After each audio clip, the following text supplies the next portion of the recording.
Our next guest lost his sight when he was in his 20s, but that didn't slow him down. He kept pushing, running races from 5Ks up to full Ironman triathlons. And he's just put his name in the record books after completing a swim in the cold waters of Lake Huron and a nonstop swim around Mackinac Island, making him the first blind person to accomplish that feat.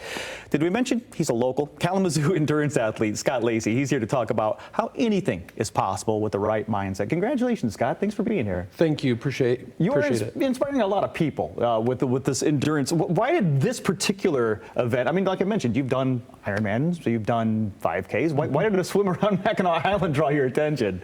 Yeah, so for me, it has been something kind of on the list that I've wanted to do. 4 or 5 years ago, I was training for this swim and injured my wrist and had to withdraw and then haven't come back around to it. But a good friend of mine that I grew up with is the director of the swim, and so I've kind of kept tabs on it, and I often communicate with him, and this year I decided I'm going to go for it. This is it. Yep. So was the motivation the record? Was the motivation the swim? Was it just something that next on the list of things you want to do?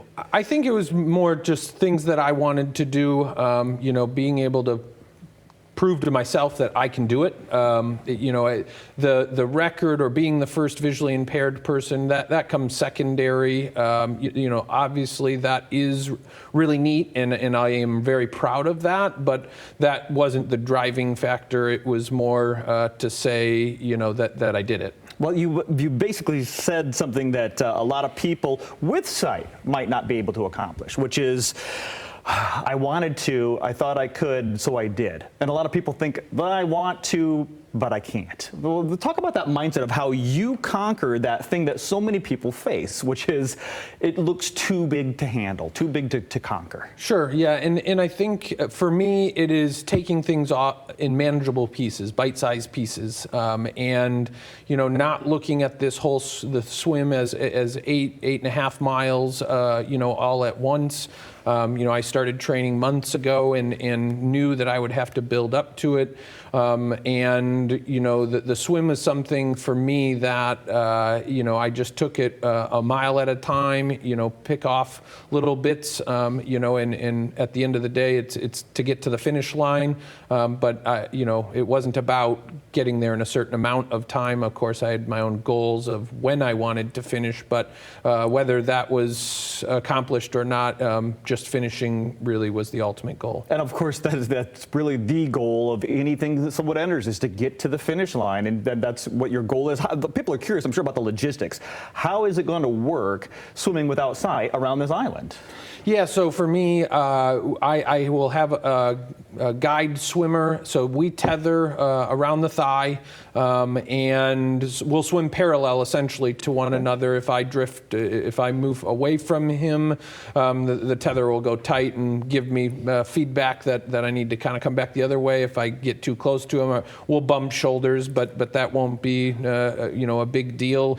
And then he'll be the eyes and the sighting us around the island. Is swimming something that was always part of your repertoire? I mean, I know you did a lot of running and some endurance, and like I said, the cycling and the Ironman, the triathlon, of course, has swimming in it. Yep. So for me, I grew up swimming. I did age group swimming. I swam through my freshman year of high school, and then other sports kind of took the priority, and so I didn't competitively swim past then.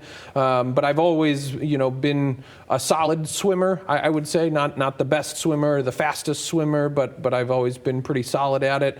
And knowing that I could do the marathon, knowing that I could do Ironman, this was just a different type of endurance feat that I wanted to see if I could make happen.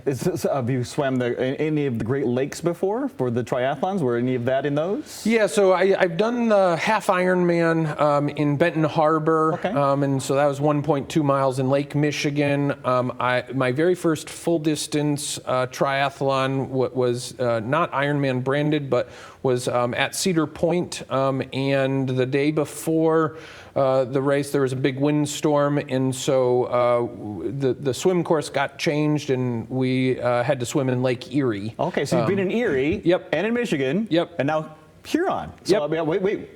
Do we have a new goal here? It looks like there's only 2 left. Well, I honestly, that hadn't crossed my mind. I just recently saw that there was another individual that from Holland, I think, that swam across Lake Ontario. So who knows? Goals. Yeah.